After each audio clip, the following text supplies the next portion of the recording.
The man who watered the garden during the storm. Once upon a time, there was a man who had a very special garden. It wasn't the biggest or the most beautiful in the village, but it had something different, something no one could explain.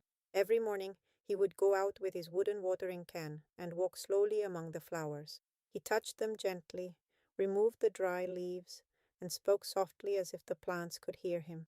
One day, a neighbor came over and said to him, "Why do you take such good care of the flowers that don't bear fruit? Why do you water the ones that are crooked?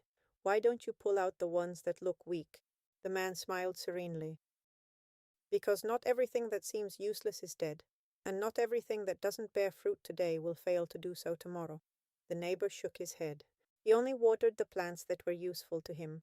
He let the others dry out. Days went by, and a strong storm hit the town. The wind broke branches, the rain tore out roots. Many of the neighbors' flowers were destroyed, but the man's garden endured. Why? Because even the crooked plants had deep roots.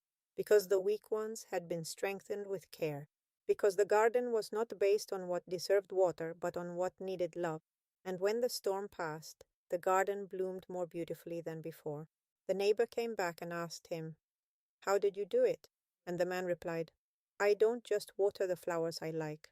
I water the whole garden." The message is clear. It's easy to love what responds well to us. It's easy to care for what gives us back beauty. It's easy to greet those who smile at us. But true growth doesn't come from the logic of, if you give to me, I give to you. It comes when we decide not to let resentment rule our hearts. Because when we respond to hurt with hurt, our inner garden begins to dry up. Jesus does not propose naivety. He does not propose allowing abuse. He does not propose denying harm. He proposes something deeper. He proposes freedom. The freedom not to live reacting out of pride. The freedom not to return evil for evil. The freedom to choose who you want to be, even if the other person doesn't change. Loving your enemy doesn't mean feeling immediate affection. It means not allowing hatred to take control.